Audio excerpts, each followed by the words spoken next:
سبھی ہوٹل سے باہر آ گئے۔ سڑکوں پر آمد و رفت اور کم ہو گئی تھی۔ ایک گشتی پولیس والا تیز قدموں سے ہمارے قریب آیا، مگر ابا جان اور منیر علی کے علاوہ ہمارے ہمراہ سامان دے کے کچھ پوچھے بغیر آگے بڑھ گیا۔ مارٹی اور شامو سواری ڈھونڈنے گئے تھے۔ کانتے کو ایک دکان کے چبوترے پر بٹھا دیا گیا تھا۔ مارٹی اور شامو دیر سے آئے، لیکن گاڑیاں لے کر ہی آئے۔ وٹھل نے زورا مارٹی، شامو، ٹنگو اور کانتے کو ایک ٹم ٹم میں بیٹھ جانے کی ہدایت کی اور کہا کہ وہ کانتے کو جولین کے گھر لے جائیں، مارٹی اس کے ساتھ رک جائے، باقی سب پاڑے چلے جائیں۔ کانتے ضد کرنے لگا کہ اس کی طبیعت نسبتاً بہتر ہے، وہ ہمارے ساتھ ہی چلے گا، لیکن وٹھل نے اسے ٹم ٹم میں دھکیل دیا۔ ابا جان نے کو دبے لہجے میں وٹھل سے کہا کہ سب کے ساتھ چلنے میں کوئی حرج نہیں، ان کا مکان اتنا تنگ نہیں ہے اور پھر ایک ہی رات کی تو بات ہے۔ لیکن وٹھل آمادہ نہیں ہوا۔ وہ سب بادل نخواستہ رخصت ہو گئے۔ اس کے سوا چارہ بھی کیا تھا؟ میرا بھی جی نہیں چاہتا تھا، مگر اتنی رات کو اتنے بہت سے آدمیوں کا قافلہ مولوی اکرم کے گھر لے جانا مناسب نہیں تھا۔ ابھی بھی ہم 5 آدمی تھے۔ ادھر جولین کا گھر بھی اتنا چھوٹا نہیں تھا، ہاں بہت بڑا بھی نہیں تھا۔ وہاں چمپا بیگم کے علاوہ شہپارہ بھی تھی، اس لیے وٹھل نے کانتے اور مارٹی کے سوا سبھی کو پاڑے جانے کی تاکید کی تھی۔ یہ دوسری بات ہے کہ جولین اس وقت انہیں کہیں اور جانے ہی نہ دے۔ ہم دوسری ٹمٹم میں بیٹھ گئے۔ میں پیرو سے کہنا چاہتا تھا کہ پہلے اسے اپنی بیوی اور بیٹی کے پاس جانا چاہیے، مگر اس کی ناراضی کے ڈر سے میری ہمت نہیں ہوئی۔ ابا جان نے کوچوان کو دادر کا پتہ بتایا اور ہم دونوں دوبارہ انہی سڑکوں پر آ گئے جہاں سے ہم تھوڑی دیر پہلے گزر چکے تھے۔ سڑکیں صاف ہونے کی وجہ سے ٹمٹم کی رفتار بھی تیز تھی۔ ٹاپیں چاروں طرف گونج رہی تھیں۔ پیرو نے مجھے اپنے بازو میں جکڑ رکھا تھا اور بار بار تیکھی نظروں سے مجھے دیکھنے لگتا تھا۔ وہی نہیں، ابا جان اور منیر علی کی بھٹکتی نگاہیں بھی مجھے پر آ کر ٹک جاتی۔ ٹمٹم بڑھنے کے ساتھ ساتھ میرا جسم بھی کسی شکنجے میں کستا جا رہا تھا۔ میں نے اپنے حواس یکجا رکھنے کی بہت کوشش کی، لیکن کسی بھی لمحے سب کچھ بکھر سا جاتا۔ ٹمٹم تیز رفتاری سے اس گھر کی طرف بڑھ رہی تھی جہاں وہ سب تھے، میری فرخ، فریال، فاربہ اور اکبر۔ مجھے یہ سب جھوٹ معلوم ہو رہا تھا، جیسے ابا جان اور وہ سب مجھ سے کوئی مذاق کر رہے ہوں۔ نہیں معلوم ٹمٹم کتنی دیر تک چلتی رہی، کن کن راستوں سے گزرتی رہی۔ میری آنکھوں کے سامنے تو کبھی امی کی صورت آ جاتی، کبھی فمی کی۔ امی باورچی خانے میں بیٹھی چلا رہی ہیں، فمی میرے سر کی مالش کر رہی ہے، ادھر آنگن میں فرخ فریال سے کلام پاک سن رہی ہے۔ سب کو شکایت تھی کہ امی سب سے زیادہ میرا خیال رکھتی ہیں، باقی سب جیسے سوتیلے ہوں۔ امی نے یہ ثابت بھی کر دکھایا۔ اپنے سگے بیٹے کے اس طرح روپوش ہو جانے کے بعد وہ کیسے زندہ رہتی؟ انہیں تو مر ہی جانا چاہیے تھا۔ میری آنکھوں میں سارا گھر گھوم رہا تھا، گھر کی ایک ایک چیز۔ فمی کو چیزیں سلیقے سے رکھنے آتش دان کا کارن تاکہ الماریاں آراستہ کرنے کا بہت شوق تھا۔ گلدان میں پھول سجا رہی ہے، گملوں میں نئے پھول کھلے دیکھ کے خوش ہو رہی ہے۔ کسی نے ادھ کھلا پھول توڑ لیا تو ناراض ہونے لگی۔ بیٹھک کی چوکی پر چادر ذرا سی میلی ہوئی اور بدل دی۔ کپڑے بھی وہ ہمیشہ بے داغ پہنتی تھی، ذرا سی بات پر اس کا چہرہ کھل اٹھتا اور کملا جاتا۔ وہی فمی اتنی پتھر ہو گئی تھی کہ لوگوں کے سامنے ناچنے گانے لگی۔ اس کا محفل میں سج بن کے آنا اور مجھے دیکھتے ہی کھڑکی سے چھلانگ لگا دینا۔ میری آنکھوں میں جب یہ منظر ابھرتا، میرے وجود میں اتر جاتا، سینہ جیسے کوئی کھرچنے لگتا۔ وہ دوسروں کے لیے چاہے کتنی ہی بدل گئی ہو، مگر اپنے بھائی کے لیے تو فمی ہی تھی۔ بالا خانے پر جانے کے باوجود وہ شیشے کی طرح رہی، پھولوں کی طرح۔ سب کچھ اس نے کسی آسرے پر کسی خاص وقت کے لیے چھپایا ہوا تھا، مگر میں اب فرخ، فریال، فریبہ اور اکبر کے سامنے کس منہ سے جا رہا ہوں؟ میں نے تو ان کا سب کچھ چھین لیا۔ میرے جی میں آئی کہ ٹمٹم سے کود پڑوں اور بس بھاگتا رہوں۔ کسی چوراہے پر ابا جان نے کوچوان کو کسی سمت مڑنے کے لیے کہا۔ میں بیٹھے بیٹھے چونک پڑا۔ ٹمٹم نے چوراہے سے تھوڑا فاصلہ عبور کیا ہوگا کہ ابا جان نے گاڑی روک دینے کا حکم دیا۔ میرے دل کی دھڑکنیں معدوم ہونے لگی۔ میں نے سر اٹھا کے دیکھا تو ٹمٹم ایک 3 منزلہ عمارت کے سامنے کھڑی تھی۔ عمارت احاطے کے اندر تھی۔ یہ وہ جگہ نہیں تھی جہاں مولوی اکرم کا گھر تھا۔ سب نیچے اترنے لگے تو پیرو نے میرا بازو پکڑ کے ایک جھٹکے سے مجھے اٹھا دیا اور احاطے کا دروازہ بند تھا۔ آہٹ سن کے دربان فوراً کسی طرف سے نمودار ہو گیا۔ ابا جان نے مضطرب آواز میں اس سے گیٹ کھولنے کے لیے کہا۔ دربان ہمیں متجسس نظروں سے دیکھنے لگا۔ احاطے میں روشنی کم تھی اور عمارت دروازے سے کچھ فاصلے پر ہی تھی۔ بنگلے جیسی عام عمارتوں سے مختلف اطراف میں اونچے اونچے درخت کھڑے تھے۔ دربان کے تذبذب پر ابا جان نے مولوی اکرم کا نام لیا۔ میں نے اپنی آنکھیں بند کر لیں کہ کہیں دربان جواب میں کچھ اور نہ کہہ دے۔ اس نے جواب دیا کہ اس وقت تو سب سو رہے ہیں، انہیں جا کے بتاؤ کہ مہمان آئے ہیں۔ ابا جان کی آواز میں حکم تھا۔ دربان نے چند لمحے تامل کیا، پھر کوئی حجت کیے بغیر احاطے میں گیا اور عمارت کے دائیں طرف مڑ گیا۔ اوپر نیچے ہر منزل کی کھڑکیوں سے دھیمی دھیمی روشنی جھلک رہی تھی اور ہر طرف سکوت تھا۔ دربان کی واپسی تک ہم خاموش کھڑے رہے۔ دربان اکیلا نہیں آیا تھا۔ آنکھیں مسلتا ہوا کرتے پاجامے میں ملبوس ایک عمر رسیدہ شخص بھی لپکتے چھپکتے قدموں سے اس کے ساتھ آیا تھا۔ وہ مولوی اکرم کے سوا کون ہو سکتا تھا؟ اور وہ مولوی اکرم ہی تھے۔ وہ بہت سراسیمہ نظر آ رہے تھے۔ کون صاحب ہیں؟ دروازے کے پاس آنے سے پہلے انہوں نے بدحواسی سے پوچھا۔ ہم ہیں اکرم میاں، ابا جان کی آواز بھی لرز رہی تھی۔ کون کون؟ وہ اضطراری لہجے میں بولے، پھر جیسے ہی ان کی نظر ابا جان پر پڑی وہ سٹ پٹا سے گئے۔ آپ ہیں صفدر بھائی، آپ ہی ہیں نا؟ دربان نے دروازہ کھول دیا۔ اس سے پہلے کہ ابا جان اندر داخل ہوتے، مولوی اکرم تیزی سے باہر آئے اور ابا جان کے سامنے ہو کے انہیں گھورنے لگے۔ ابا جان نے بازو پھیلا کے انہیں سینے سے لپٹا لیا۔ مولوی اکرم کی حالت ہیجانی تھی، وہ کبھی ابا جان کو دیکھتے کبھی ہمیں۔ انہوں نے متوحش انداز میں دربان کو ہدایت کی کہ وہ اندر جا کے کمرہ کھلوائے۔ دربان اندر جانے لگا تو انہوں نے آواز دے کے سامان اٹھانے کو کہا اور بولے، چلیے چلیے اندر چلیے۔ مولوی اکرم کا اضطراب دیکھ کر میرے سر میں طرح طرح کے وہم رینگنے لگے۔ ابا جان کی آمد جیسے ان کے لیے عجوبہ ہو۔ طیبہ سے ابا جان کی واپسی کوئی عجوبہ ہی تھی، مگر وہ مولوی اکرم کو تو اپنی منزل اور مقصد بتا کر نہیں گئے ہوں گے، انہیں تو اپنی جلد واپسی کا پورا یقین دلا گئے ہوں گے۔ مولوی اکرم کو تو معلوم نہیں ہوگا کہ کہاں کہاں کی حق چھان کے، کن کن دشوار گزار گھاٹیوں اور پہاڑوں کو عبور کر کے ابا جان واپس آئے ہیں۔ موت ان کے قریب سے آ کر گزر گئی ہے۔ تبت میں ان کے پیچھے اگر ہم نہ پہنچتے تو پتھروں سے بھرے صندوقوں کے ساتھ ان کی واپسی معجزے سے کم نہ ہوتی۔ ہم احاطے میں داخل ہو گئے، میرے قدم بہک رہے تھے، پیرو میری کمر میں ہاتھ ڈالے چل رہا تھا۔ اس کا بازو اس وقت میرے لیے کسی ستون کی حیثیت رکھتا تھا۔ میں نے دیکھا کہ ابا جان کی حالت بھی مجھ سے مختلف نہیں ہے۔ ان کے ہونٹ کپ کپا رہے تھے، ہاتھوں پیروں میں بھی لرزش صاف نظر آ رہی تھی۔ مجھے حیرت تھی کہ ابا جان کو آخر کیا ہو گیا؟ یہ تو کسی اور ہی مٹی کے بنے ہوئے ہیں۔ جو شخص اپنی 3 نوخیز لڑکیوں اور ایک نومر لڑکے کو ایک اجنبی شہر میں کسی غیر کے سپرد کر کے نامعلوم مال و زر کی تلاش میں نکل جائے، اس سے بڑا طاقتور کون ہو سکتا ہے؟ جبکہ اس دربدری میں اس کی ایک نوجوان لڑکی گھر سے غائب ہو گئی ہو اور ایک جوان سالہ لڑکا مفقود الخبر ہو چکا ہو۔ لڑکی اور لڑکے کی گمشدگی درگزر کر کے وہ کاغذوں پر جھکا ہزاروں میل دور زمین دوز دفینے کی پہلیاں بوجھتا رہا۔ پے در پہ صدموں سے جس کا جوش جنون اور سوا ہو گیا تھا، اس کو اب یہ کیا ہو رہا ہے؟ اندر جا کے کوئی بھی خبر سننے کو مل سکتی ہے کہ ابا جان کو پہلے اس کا احساس نہیں تھا، اب ان کے چہرے پر کیوں رنگ بدل رہے ہیں؟ مولوی اکرم ان کے سگے رشتہ دار تو نہیں ہیں۔ ایک عمر رسیدہ اور بے وسیلہ شخص کس حد تک اس نگرانی کا بوجھ اٹھا سکتا ہے؟ اس عرصے میں مولوی اکرم کو کچھ بھی ہو سکتا تھا۔ اگر انہیں کوئی سانحہ پیش آ جاتا تو ابا جان کو اپنے غیاب میں تمام دنیا جو کہ تو رہنے کا اتنا یقین کیوں تھا؟ موہن جیسے کسی نے میرے سینے پر کوہنی ماری۔ تو بھی تو اسی باپ کا بیٹا ہے، کہتے ہیں خون میں بڑی تاثیر ہوتی ہے۔ تو نے گھر چھوڑتے ہوئے کب کسی کا خیال کیا تھا؟ تو نے ایک بار بھی لوٹ کے نہیں پوچھا، جیل سے صحیح۔ اگر تو اپنی خیریت کے 2 لفظ گھر لکھ کر بھیج دیتا تو تیری ماں شاید کچھ دن اور زندہ رہ لیتی۔ نچلی منزل کا دروازہ کھول دیا گیا۔ وہ کوئی ادھیڑ عمر ملازم تھا جس نے باہر آ کر دربان کے ہاتھوں سے سامان لیا۔ اس نے بڑے حیران و پریشان انداز میں ہمیں سلام کیا۔ سب ٹھیک ہے نا جانی؟ پیرو نے بدبداتے ہوئے مجھ سے پوچھا۔ ہاں دادا، میری آواز حلق میں پھنسی ہوئی تھی۔ کوئی خط پتر تو آنے کا لکھ دیا ہوتا۔ مولوی اکرم نے منتشر لہجے میں ابا جان سے کہا، کیا سیدھے اسٹیشن سے آ رہے ہیں؟ ہاں اکرم میاں، ابا جان نے بے ترتیب آواز میں جواب دیا۔ سوچا اب اکٹھے ہی چلیں گے، حد سے بچے پریشان ہو جاتے۔ ہاں ہاں، مولوی اکرم الجھے ہوئے لہجے میں بولے۔ سب خیریت تو ہے؟ ابا جان کو کوئی خوف ہی تھا جبھی ان سے برداشت نہیں ہوا۔ سب اللہ کا شکر ہے، مولوی اکرم نے گہری سانس بھر کے جواب دیا۔ ان کی آواز شکستہ تھی۔ میرا دل دھک دھک کرنے لگا۔ احاطہ عبور کر کے ہم ایک کشادہ کمرے میں آ گئے۔ یہاں آرام کرسیاں صوفے پڑے تھے۔ ایک طرف دیوار سے چوکی لگی ہوئی تھی، اس پر مخمل کی چادر بچھی تھی اور گاؤ تکیے رکھے تھے۔ ملازم نے پنکھا چلا دیا۔ آپ کچھ کمزور معلوم ہو رہے ہیں، ابا جان نے کرسی پر بیٹھتے ہوئے بے چینی سے کہا۔ سمجھیے بس دم اٹکا ہوا تھا۔ کیوں؟ خدا نہ کرے، کیا بات ہے؟ آپ بہت بڑی ذمہ داری سونپ گئے تھے، مولوی اکرم نے بجھی ہوئی آواز میں کہا۔ کسی اور کو سونپ کے تھوڑی گئے تھے اکرم میاں، بس ہر دم دعا مانگتا تھا کہ مولا سرخ روح ہی رکھے، مگر اتنا اندازہ نہیں تھا۔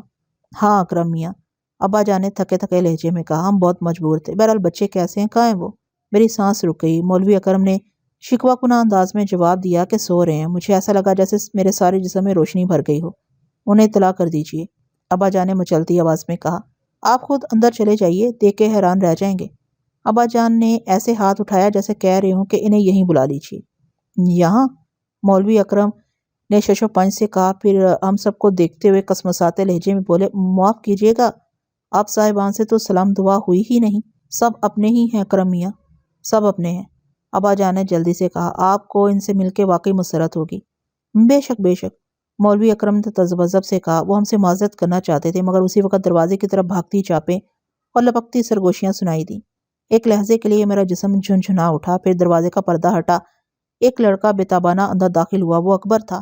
ابا جان کرسی سے کھڑے ہو گئے، وہ ان کے قریب آ کے ٹھٹک کیا۔ شاید اسے ہم لوگوں کی موجودگی کا احساس ہو گیا ہو۔ ابا جان نے بڑھ کے اسے اپنے بازوؤں میں بھر لیا۔ اکبر ان کے سینے سے چمٹ کے ہڑکنے لگا۔ ابا جان کے منہ سے لفظ نہیں نکل رہے تھے، میری آنکھوں کے سامنے بھی پتنگے سے ناچ رہے تھے۔ وہ کتنا بڑا ہو گیا تھا، دبلا پتلا، چھڑی جیسا۔ پردے کے پیچھے سے بھنبھناتی آوازیں بھی آ رہی تھیں، وہ یقیناً وہی ہوں گی۔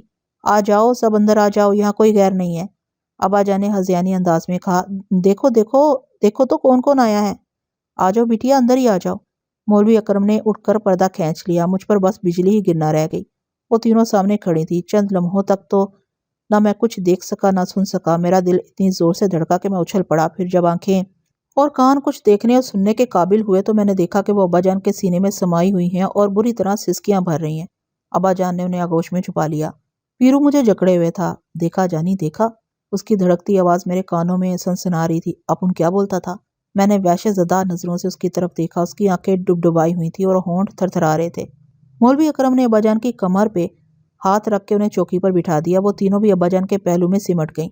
اکبر ان کے قدموں میں بیٹھ گیا۔ ابا جان ٹوٹی پھوٹی آواز میں مسلسل انہیں باور کرا رہے تھے کہ اب وہ آ گئے ہیں، اب انہیں کہیں نہیں جانا، بس وہ انہی کے ساتھ رہیں گے۔ وٹھل اور منیر علی ایک طرف خاموش بیٹھے تھے۔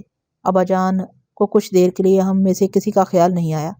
وہ کبھی فرخ کی پیشانی کا بوسہ لیتے، کبھی فاربہ کے سر پر ہاتھ رکھتے۔ ان کا عالم دیدنی تھا۔ ایک طرف وہ انہیں تسلی تشفی دے رہے تھے، دوسری طرف خود ان کی آنکھوں سے آنسوؤں کی جھڑی لگی ہوئی تھی۔